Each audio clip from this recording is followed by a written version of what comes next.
Man, it's good to have you guys with us. It's been a great day, and I know that today, that our time together tonight is going to be incredible. This is your first time at Lifepoint. I want to welcome you. We're in part 2 of a series called It's Complicated.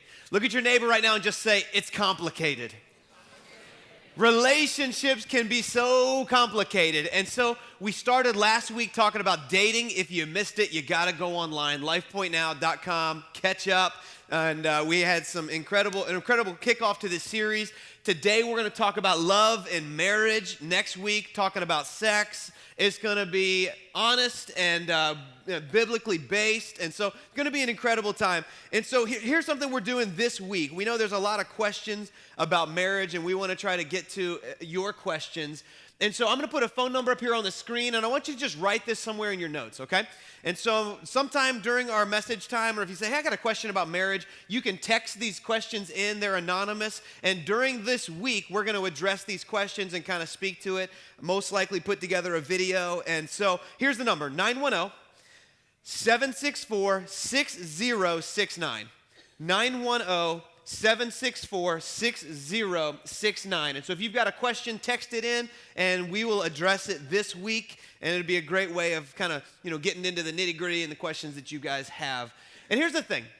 Statistics say that 90% of Americans get married by the age of 50, okay? By the age of 50. So maybe you say, well, I don't know if this marriage topic applies to me. I'm not married. Well, are you 50? And the answer is no. You got a really good chance you're going to get married. Now, if you're over 50, God knows, okay?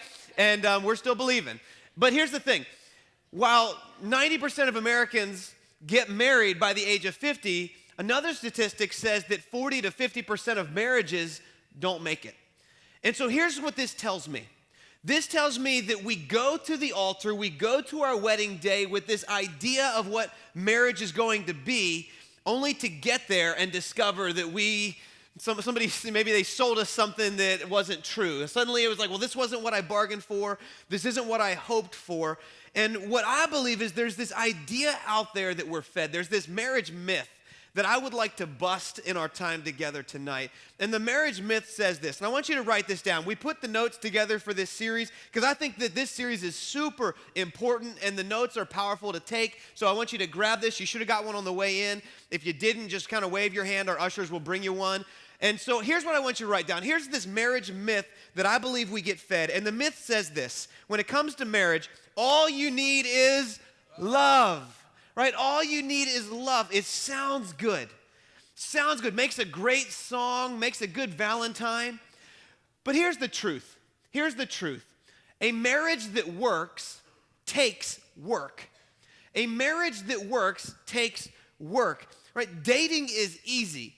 Marriage can be difficult. Marriage can be complicated. If you ever see somebody that's celebrating 25 years, 40 years, 50 years of marriage, and you said, what's the secret? They would say, we had to learn to work together. We had to learn to forgive one another. This didn't just happen because we love each other. It requires a lot of work. And see, most of the complications that we deal with in a relationship are really the breakdown of communication. Most of our complications are a breakdown in communication. I want you to write this in your notes. What does not get communicated will become complicated. What does not get communicated will become complicated. Another way of saying it is this: when communication is down, confusion is up. And what happens is rather than communicating, rather than having communication, we begin to have assumption. And we begin to just assume that our spouse knew what we meant when we said, or when we indicated, or we say things like, I thought, you knew, well, you usually. And what happens is confusion enters the relationship and things get extremely complicated. So what we're going to do in our time together today is I'm going to talk about 5 areas that complicate a marriage. 5 areas that complicate a marriage. And to do this, I've invited my wife, Michelle, and my friends, Aaron and Janelle Johnson, to join me on this stage. So Lifepoint, give them a big welcome. Let's get these guys out here.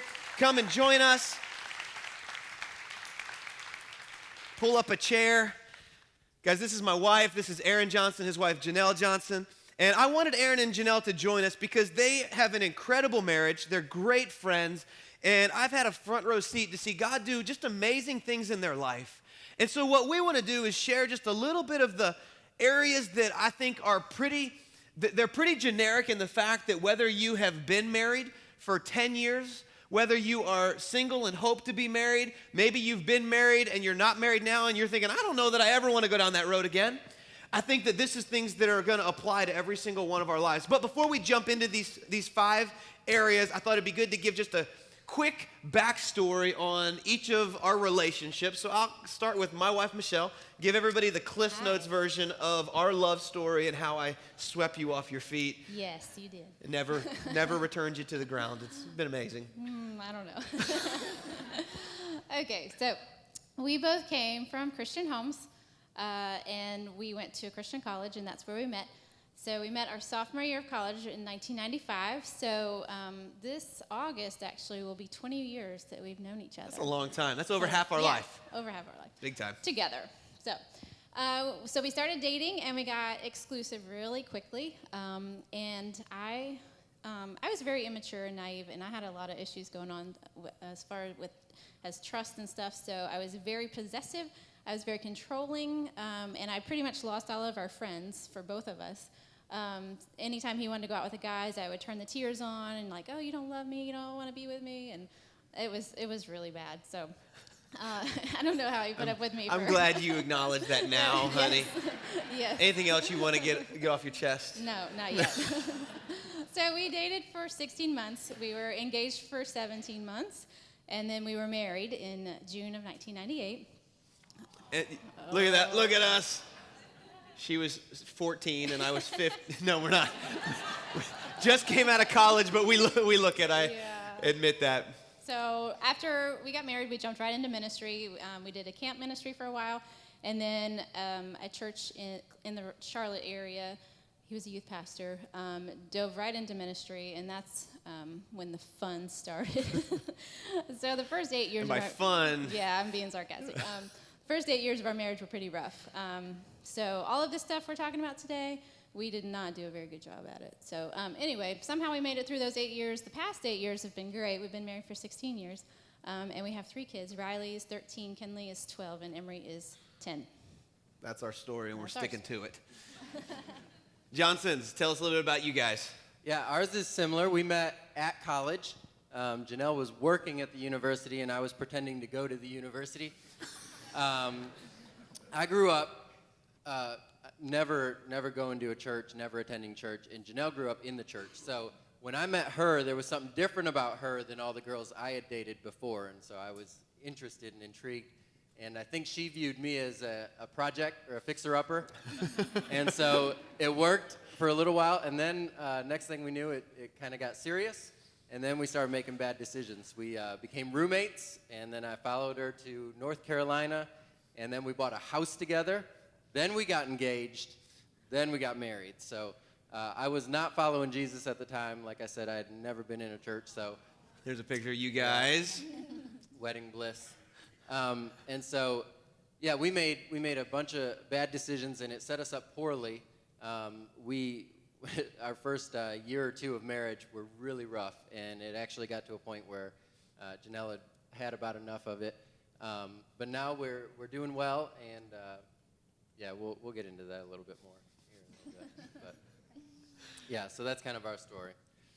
So here's where we want to go. We want to talk about 5 things that, while each of us came from different backgrounds, they're challenges that we all faced, and I think they're challenges every relationship faces. And I want you to write this down. Here's the first one. Get your notes out, write this down.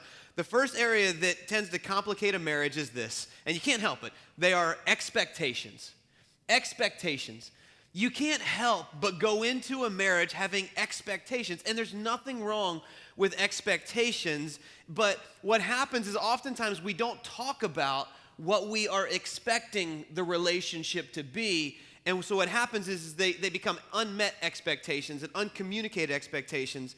And here's what happens. Most of us get married hoping that marriage is going to be one thing, but realizing that what we're actually getting is something totally different.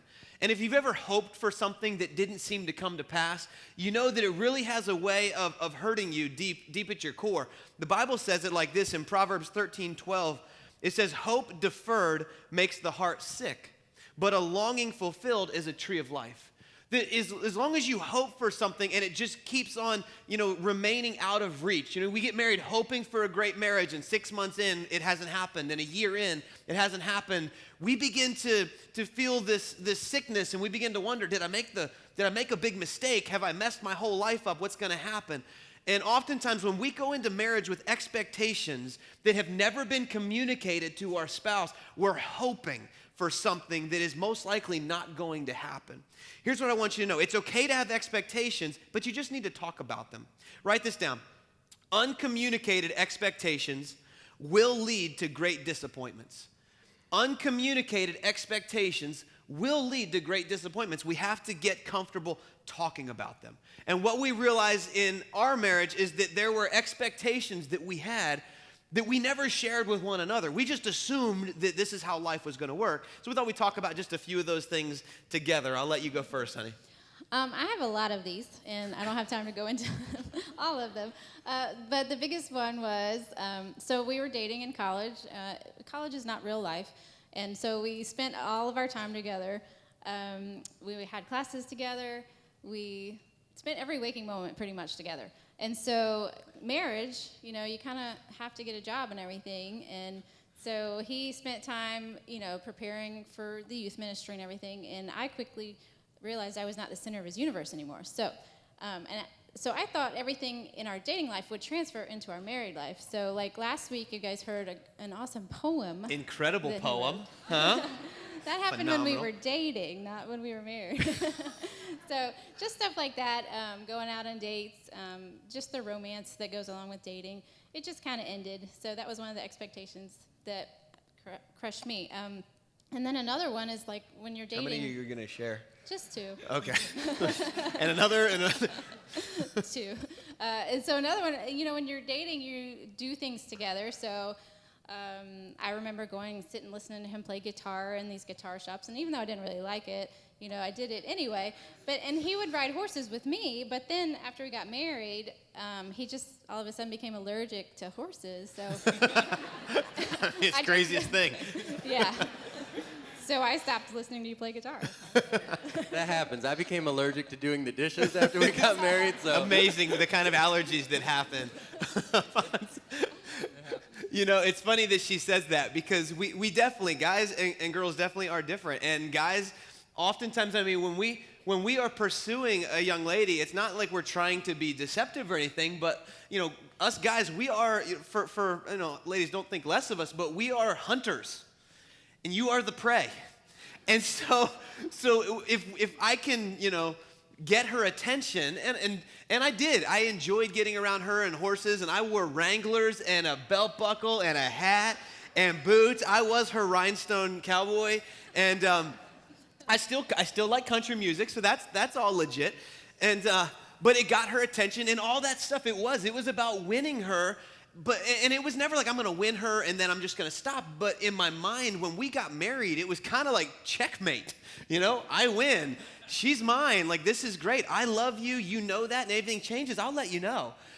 But all that wooing and romance and drawing, I didn't realize that what you did to win her is what you need to do to continue to keep winning her. And I did. I stopped a lot of that. And I just thought when we were dating, we had saved ourselves till marriage. We were virgins getting married, and we just, when we were together, we loved being together. And there was times I felt like you had to like pry us apart with a crowbar. It was just like this chemistry was just. You guys smell what I'm stepping in, right?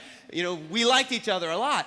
And so when we got married, I thought we're never gonna leave the bedroom. Like, this is gonna be epic. And it wasn't. We'll stop there because I'm gonna talk about it next week. But it wasn't, and so that was an expectation I had that sort of landed flat. Guys, bail me out here. Help me. If I keep talking, I'm going to get in trouble. I don't know what you're talking about. Well, for us, there were definitely unmet expectations, and really they were uncommunicated, but Aaron before we got married, Aaron became a believer about 2 months before. So I thought once we got married, everything would change. I mean, he would be the leader. He would just be leading me and following God and just be hungry for Scripture and all those things that I was looking for in a husband. And he thought when we got married, everything would stay exactly the same. We were already acting married. We lived together. We had a house together. So, he wanted to just keep going. A lot of our story in the beginning, in the first 2 years, and why it was so rough, some of you know, Aaron really struggled with alcohol. And that put us to a point in the first 2 years where we were talking about annulment. I was talking a lot about We're annulment. really talking about it? I was trying to figure out how to do it. I grew up in the church, and I was trying to figure out the best way to get out of this mess. But through good friendships and wise counsel from ladies in my life, just showing me that there was a real enemy trying to get in our marriage, but it wasn't Aaron and it wasn't me, that we could figure out how to start communicating better. And for me, a lot of it, I just kept saying, God, I just want God to change him. Like, why isn't he changing him? And it was told to me that, you need to be praying for God to change your heart too, and change the way you react to him and how you pray for him. So that's kind of our... Came along, just took a little longer than you wanted. It's been a great 5.5 years. Yeah, we were at a place that was pretty bad. We actually went to go ask for counseling, which was, that was kind of a pride swallowing thing. Like, hey, hey, we need some help. Like, my wife's gonna leave me, and that was humbling to go out and just ask and say, hey, we don't have this figured out, and she's not very happy with where we're at right now. But that was the first step to us getting better. So you can't help but have expectations going in. I don't want to tell you don't have expectations, but you need to talk about it. You need to talk about what you are expecting and what your spouse is expecting, because at some point in your marriage, your spouse will let you down. There will come a place where they do something that you can't believe that they did. And here's what you got to do. I think you've got to decide on the front end. There's 2 responses to having unmet expectations in a relationship, and you've got to determine which one is going to be my default. Here's the first one. Write this down. The 2 responses are this. The first is I can respond with trust. I can respond that when my expectations aren't met, I can trust that Michelle had my best interest in mind. She loves me. There's nothing that she would ever do to spite me. I trust that she is for the relationship. The second response is suspicion. She always does stuff to undermine me, and I shouldn't have never trusted her last time, and she always does this, and she never does that, and you just become suspicious of the way that your spouse behaves. Listen, choose trust. Choose trust. Suspicion will erode a relationship quickly. But you need to know that going into marriage, your spouse has expectations, and you've got to talk about it. Unmet expectations will lead to great disappointment. Here's the second thing that becomes a complication in marriage. Number 2 is this: language barriers. Language barriers. I know if you're dating, you think, we don't have any language barriers. No, you do. When you get married, your spouse begins to speak a different language, right? It's why when you're dating, you don't even have to talk sometimes. It's like they just know what you're thinking, and you finish each other's sentences, and she reads your mind, and you want the same thing. And then you get married, and it's like, what planet are you from? And things just they change, and you're like, what in the world? And what happens is your spouse actually has a different language than you. It's called a love language. And there's a great book, if you've never read it, I highly recommend it. It's called 5 Love Languages by Gary Chapman. And he writes about how we all receive love in different ways. But ultimately, there's about 5 different languages. And I'll give you a quick rundown of these languages. There's this. Number 1 is words of affirmation. Words of affirmation. If you're the kind of person, when somebody encourages you or tells you you did a great job, it just fills you up. You feel loved, you feel appreciated. Your language is probably words of affirmation. The second is called acts of service. If you get in the car and your spouse has filled your gas tank up and you're like, oh, you love me, right? Or they're washing the dishes and you're just swooning, right? Then acts of service is probably your love language. That's how you respond. Number 3 is receiving gifts. If somebody gives you a gift, it doesn't matter that it's expensive, it's thoughtful, and it means the world to you. Number 4 is quality time. Just being together. You're just together. You don't even have to do anything. You don't have to say anything. You're just side by side on the couch watching who knows what, love it or list it. It doesn't matter. You're just watching something. And just that togetherness, oh my goodness, it just fills you up. That's probably quality time. It's probably your language. Number 5 is physical touch. Physical touch. And this is non-sexual physical touch. So hugging, holding hands, kissing, just, always kind of around each other. Now, non-sexual physical touch can lead to sexual physical touch, and I'm all for that. But if you just, that kind of touchy kind of person, physical touch is probably your language. And the truth is, your spouse has a language, but we all default to communicating love in our own language. And we've got to learn to speak our spouses. So I'll let you guys kind of go first, talk about your love languages and how it plays out in your relationship.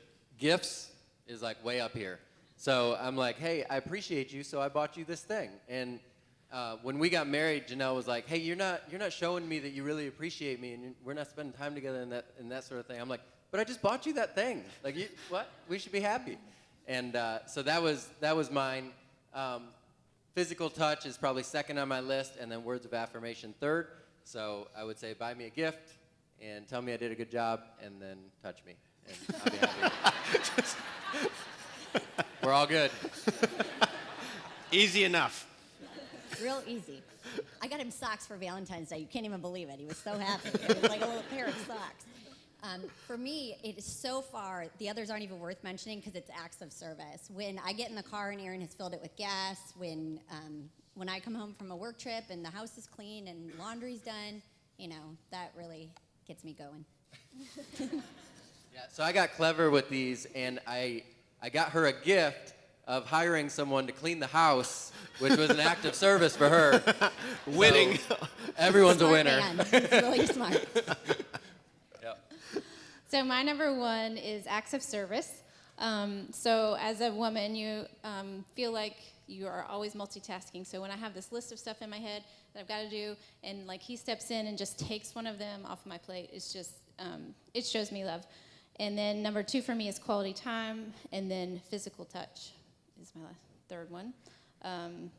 So yeah, it's really easy to revert to my love languages trying to talk to him. So like if I go out and cut the grass, or I try to wash his car or something like that, it just doesn't register. Like you might come home and not even notice I cut the grass. I'm like, I'm trying to show you love, and you didn't even notice.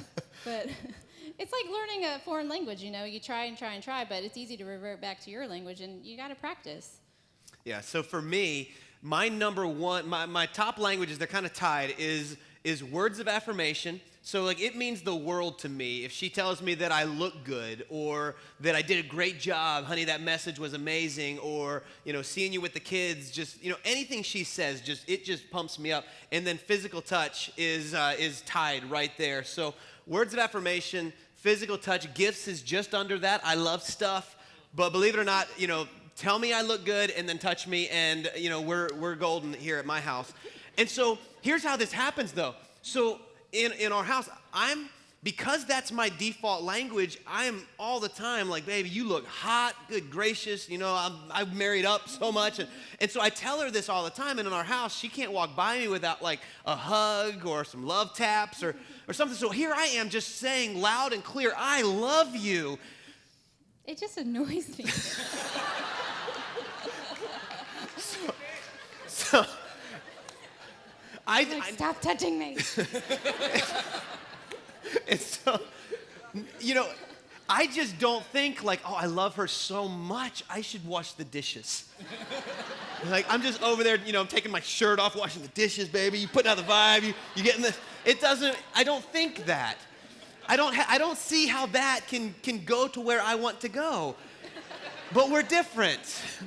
We're different, and that's the important thing. So here's your homework, okay? Here's your homework. All right, single, married, it doesn't matter. Your homework is, I'm gonna give you a website. It's the number 5, lovelanguages.com. It's on your note sheet, 5lovelanguages.com. It's a free test, takes you 5 minutes. Take it and then sit down and talk to somebody, all right? If you're married, talk to your spouse and say, this is my top 1. And then talk about the last time that your spouse did something that communicated love to you. And if you gotta go back years and find that time. That time, be like, there was that one time when you did just go there and talk about it, because you need to understand each other's languages because you most likely speak a different language. So love language. Your language barrier will complicate things. Here's number 3. The third thing that tends to complicate a marriage is this, and this one will get you sideways really fast, and it is money. Money, write this down. Money, money, money, money. Money. New York Times reports couples who reported disagreeing about finances once a week were over 30% more likely to get divorced than couples who reported disagreeing about finances a few times a month. Argue about finances once a week, 30% greater chance of not making it in your marriage. Think Health magazine says among the top contenders of problems causing divorce are money and sex. They are of an unbelievably high degree of importance in a marriage. Here's the thing about money, is if you don't figure out how to get on the same page, you will be in a world of hurt. Life gets messy really, really quickly. And Amos chapter 3, verse 3 poses a question. It says this: can two people walk together without agreeing on the direction? And the answer is no. If you are not in agreement in the direction that you're heading in your relationship, you will wind up in a mess. And so many marriages are in a mess because of money. I mean, here's the thing. In every relationship, there is a saver and a spender, right? I mean, that's just how it happens. So I just thought I'd poll the audience real quick. If you are the saver, you like to save, raise your hand. Where's my savers at? Savers, I will put my hand down quickly, all right? Okay. Spenders, where's the spenders at? Spenders are always more proud. They're like, woohoo! Woohoo! I like to think of it as the not fun people and the fun people, right? Yeah. Spenders, we make life fun, and we make life miserable for the savers. And what's so crazy is that when it comes to marriage, those two end up finding each other, and they get married, and it makes for a mess. And I know in our relationship, I am the spender, Michelle is the saver, and it wreaked havoc in our marriage. So talk about that for just a minute. Yeah, so I went to school for accounting, and somehow You guys, you see? the finances of the family fell on my shoulders. And so we went into marriage really blessed. We didn't have any car loans or anything like that. The only thing was I brought in a small school loan to the marriage. That was the only debt we had for a short while. And then we started making poor choices. So car decisions, we needed a new car. We lived out in the country, so we needed a truck. That was bad decision number 1. And then number 2 was because Jeff is a pastor, he felt he needed golf clubs. And right? So it makes perfect sense. he comes home with the golf clubs, and I'm like, I don't know where the money came from for you to get golf clubs. I like how she says we made bad decisions. I'm the trying political to be we. nice. Thank you. Yeah, and so he had lots of hobbies early on that included guns and guitars, and those are not cheap. So, so from the financial standpoint, I'm seeing our money dwindle, and he's like, well, I made the money, I should be able to spend it. And I'm like, yeah, you spent it last month. And so our bank really liked us a lot. We always got these postcards saying, we just transferred some money to your, so we had lots of overdrafts and everything. So school loans, housing, credit cards, overdrafts, we got in debt pretty quickly. Yeah, it was a mess, and we didn't know how to talk about it because I always felt like she was attacking me for being the problem. And clearly, we had a problem. And so, and it didn't register that why couldn't I have this stuff because I earned, I mean, this was our first full-time job, so it was the biggest check that I'd ever seen, albeit it wasn't very big. It didn't register why I couldn't go out and couldn't get these things, and I felt like, we had to have this stuff. It was essential, and it really wasn't, but it made a mess out of things. It was swallowing us alive. So, Johnsons, I'm sure you guys probably experienced a different story, right? Well, here's a neat trick to destroy your finances. When I was going to college, I would take the maximum amount of financial aid, and I would register for a full slate of classes, and then right when the semester was about to start, drop them all, get the refund check, and go out partying. Blow it all. I did that for about 7 years, and that equaled about $60-some thousand in student loan debts for a degree I didn't earn. So I brought that into the marriage, and then a little bit extra credit card debt.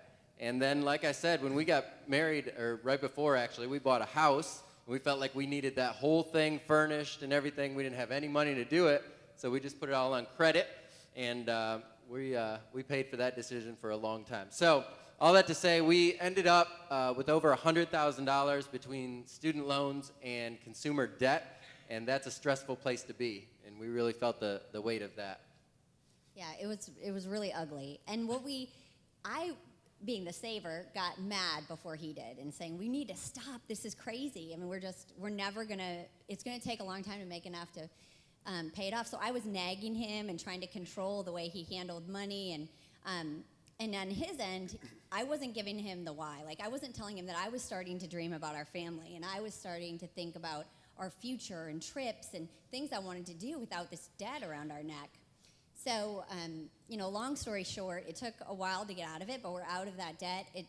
For us, it came to putting God first in our finances and honoring Him with a tithe, and then just getting excited about what we could do how could we give if we didn't have debt? How could we travel and do fun things for us and for our family if we didn't have that around our shoulders? So it was a big deal. It still is, to be honest, even though we don't have the debt.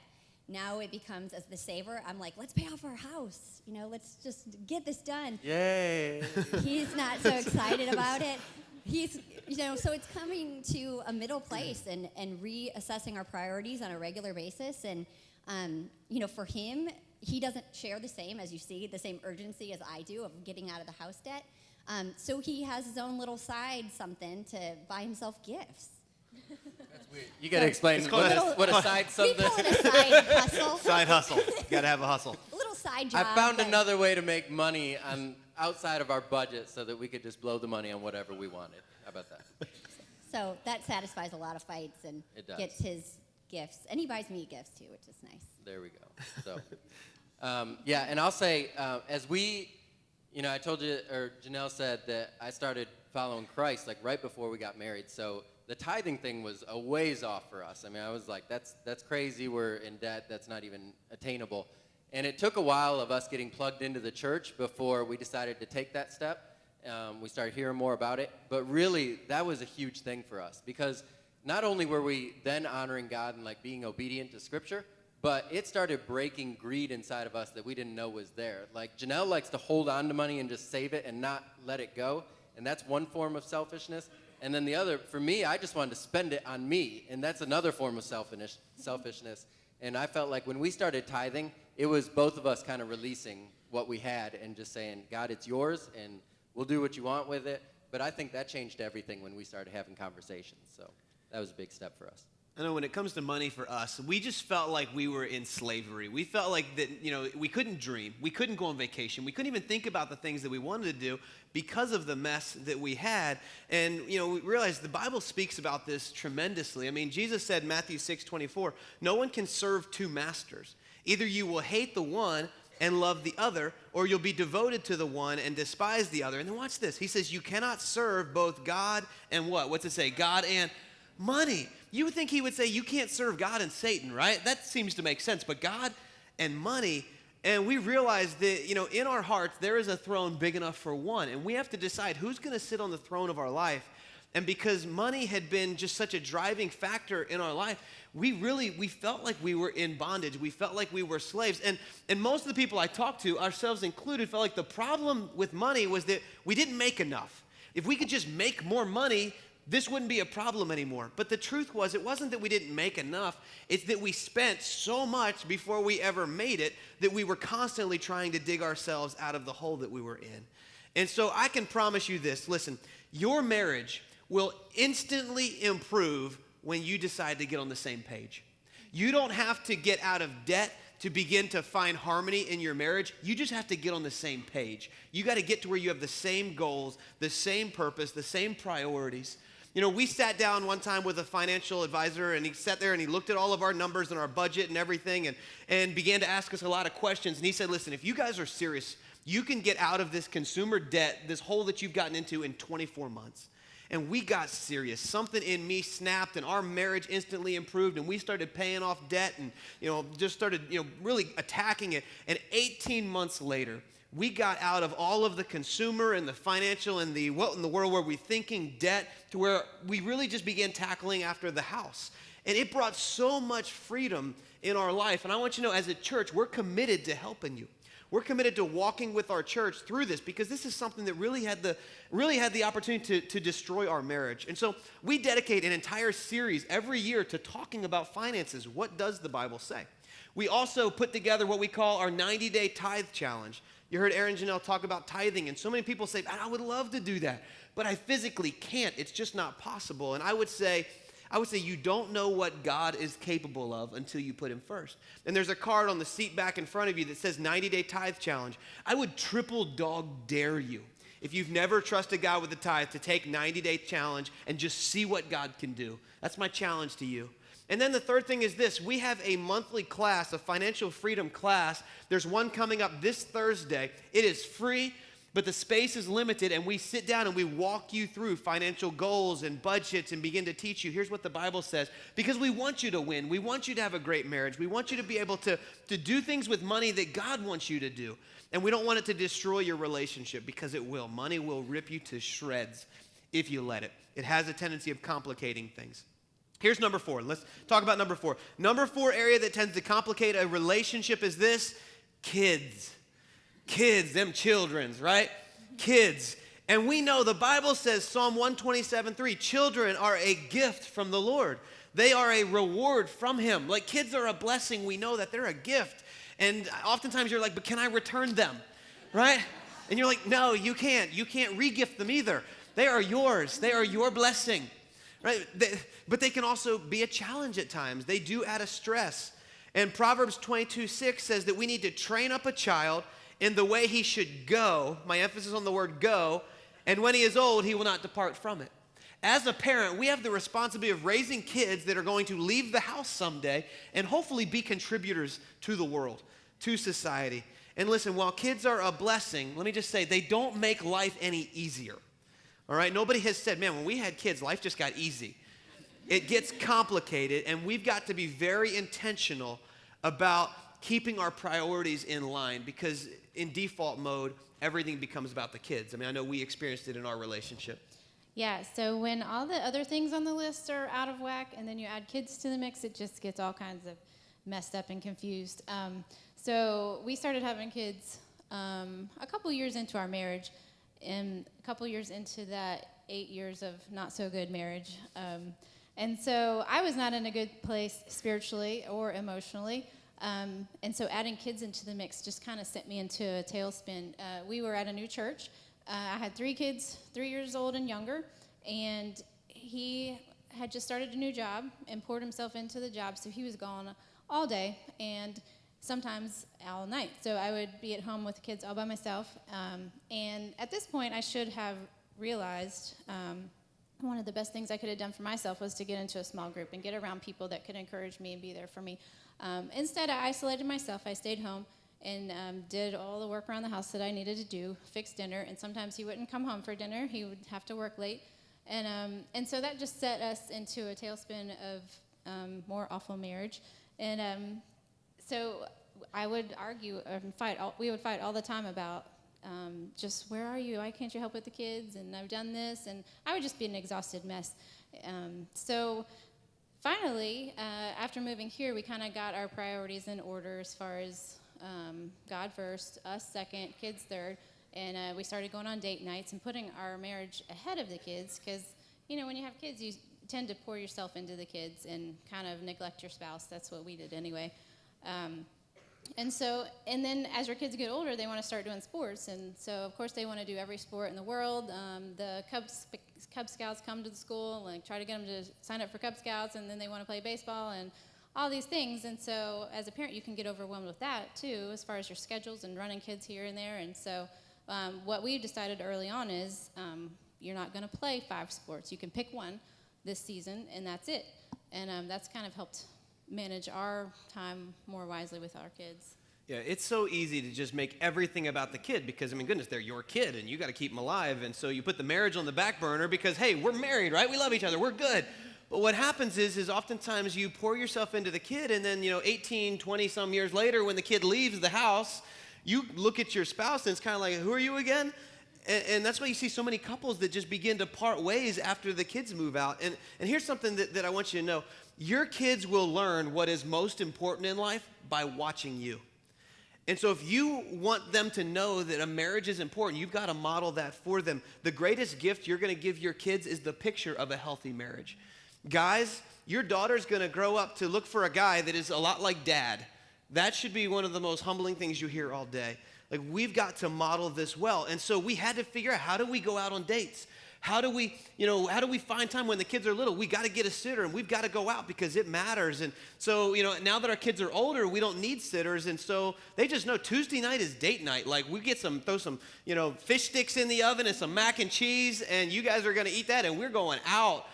But it wasn't always that easy. Sometimes it was like, there wasn't money to go out. So going out was like, we're going to go to Taco Bell, get the 99-cent menu and look at each other. And that's, but it's better than nothing. Or we're going to put the kids to bed and then we'll eat something and, we'll light some candles and we'll, pretend like we don't have kids. And you've got to find a way to make that a priority. It doesn't have to be glamorous, but it needs to be consistent.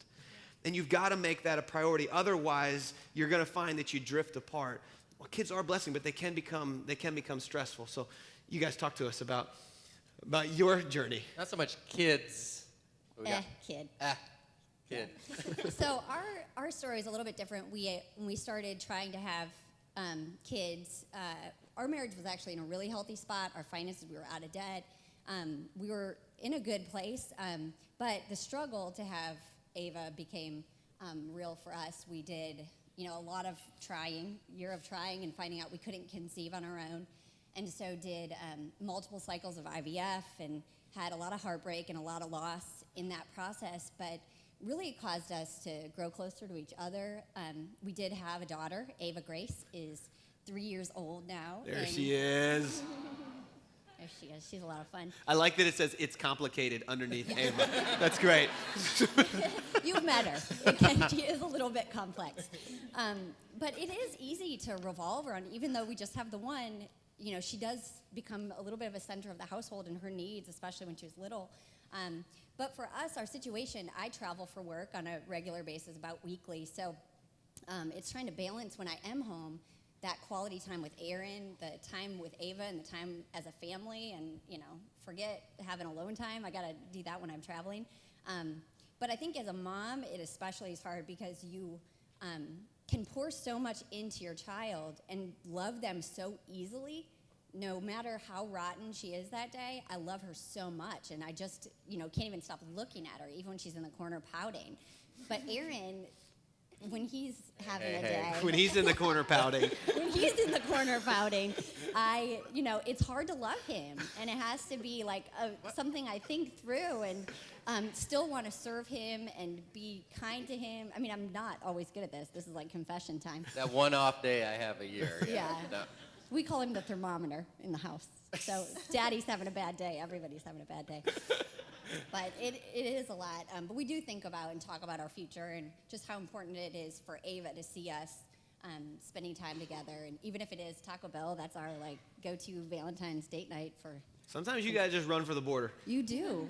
Yeah. It's good for a marriage. We for 13 years running, we've done Taco Bell on Valentine's Day. We go out to a nice dinner somewhere during that week when restaurants aren't as busy, and then on busy Valentine's Day, we go to Taco Bell, and we've done that. I mean, whether she's away or we FaceTimed it in one time. We each went, got Taco Bell carry out, and had it together over FaceTime. Aww. Yeah. Very sweet. You guys. That's love. That's love. But I will say this. Janelle mentioned she travels, and so that has me at home with Ava, and I still work a full-time job as well. And we don't have 3 kids or 4 kids or 5. I don't even know how you guys do that have that many. But single parenting, man, I get a break every week when she comes home from out of town, and I don't know how some of the single parents do it, because that's hard to do. So kudos to you. But yeah, even with one, it just becomes overwhelming. It's like wake up, to school, then to work, back from work, pick her up, and then I'm like getting ready for the next day, fixing lunch and stuff like that, and bedtime stories, a bath, and I'm worn out. So yeah, and parenting is tough. Kids are incredible. They can be exhausting. And they typically don't stop at the end of the day and say, Mom and Dad, thank you for everything you did for us today. It was just amazing. And that'll happen someday, just not in the moment. But they do. They can complicate. As much as they're a blessing, they can complicate. Number 5, let's talk about this last final one. Number 5 is this, to complicate, things that complicate a marriage. Number 5 is sex. Sex has a way of making things complicated. Write that down. Sex. And here's the deal. Next week is entirely dedicated to talking about sex from a biblical perspective, so we are not going to get awkward together right now. And these guys didn't want to talk about that, so it'll be me by my lonesome. You told me we were talking about basketball. Yes, I lied to you. So we'll get to that next week. And I would advise you be early. It'll be full. People apparently like that topic. So. But we're gonna have an honest conversation of what does the Bible say and how do we experience a great sexual life in our marriages, and so you don't want to miss that. But I do want to give you guys a chance. We've covered a lot of ground. Just parting thoughts. I mean, things that you would love to say. In this room, we have folks that are single and hope to be married, folks that are newly married, folks that are engaged, folks that have been married and or maybe are into a second marriage, some that have been married and don't ever want to be married again. So it's a broad audience. What would you say, just kind of as wrapping it up, that your experience when it comes to marriage and relationships? Well, I think you started off by saying communication is key, and I think for us, the reason our marriage is where it is, I mean, God, like the grace of God first and foremost. We wouldn't be here without that. But I think we've learned how to communicate together, and it's not like our marriage is perfect or anything. We have disagreements all the time, but now, I mean, coming off of where it was so terrible and we were like fighting with each other, now we can kind of talk about anything, and we've kind of got an understanding where, if something's bothering me, I can bring it up to her, and she doesn't get offended and quit talking to me for a week and stuff like that. That's how we used to deal with things, and now it's just an open discussion, and it's changed everything. So things start to get a little bit off, and we discuss it. So I would say communication is huge for us. And I think on that note, as ladies, I think it can be easy to go to your girlfriends and have those conversations that you should be having with your spouse. Just come over to your girlfriend and say, you are not going to believe what he bought yesterday. Da, da, da, da. It's not going to get you anywhere other than bad-mouthing your husband and dishonoring him. So to be able to come to him and have that kind of relationship, that I think helped us a lot. Yeah.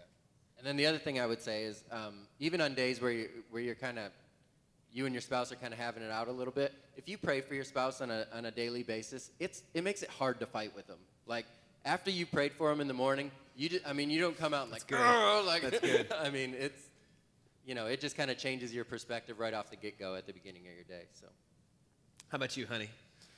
Oh, goodness. I would say, like I told you this week, if I had heard your message from last week before we got married, it would have saved us from a lot of heartache, I think. But I just went into marriage so naive and I had expectations that our dating life would just continue, but I really had no idea what to expect, real life and real marriage would be. So if I could go back, I would find somebody that had a marriage that I admired, that was a godly marriage, and spend time with them and just get to know, like, what should I expect? What are things that are going to come up, and learn how to communicate. We would have an argument, and I would just stuff things, and then when it came up again, I would just rattle off a laundry list of things that he had done that had upset me. So just learning to communicate is huge, and it's the best thing for your marriage. Yeah, for me, I would probably, if I were to ask, honey, is something wrong, and she says no, I would probably know she's lying now. And you guys, you're like, honey, what's wrong? Nothing. I just kind of was like, all right, sweet. Thought there was something wrong. Obviously, I was mistaken. No, we've learned a lot. We've learned a lot. And here's what I would say. Here's my parting thought. What God creates works. Marriage is God's idea. And when we honor him, and when we say, God, we want to honor you, because marriage is really a picture of Christ in the church. And when you understand that Jesus forgave the church for countless things, that's the picture of our relationship. It's been said a marriage is really a journey of two great forgivers. I mean, it's just learning to forgive, learning to love, learning to extend grace. That's what makes it work. And that's how we've been able to go through 8 years that were pretty brutal to experience 8 years that are absolutely incredible. And it's just the power of God, power of prayer, And it's seeing what he can do as we trust him with the relationship and seek him. So speaking of prayer, speaking of just how God works, here's what I want to do. I want to pray for us as we close our time together. Would you pray with me?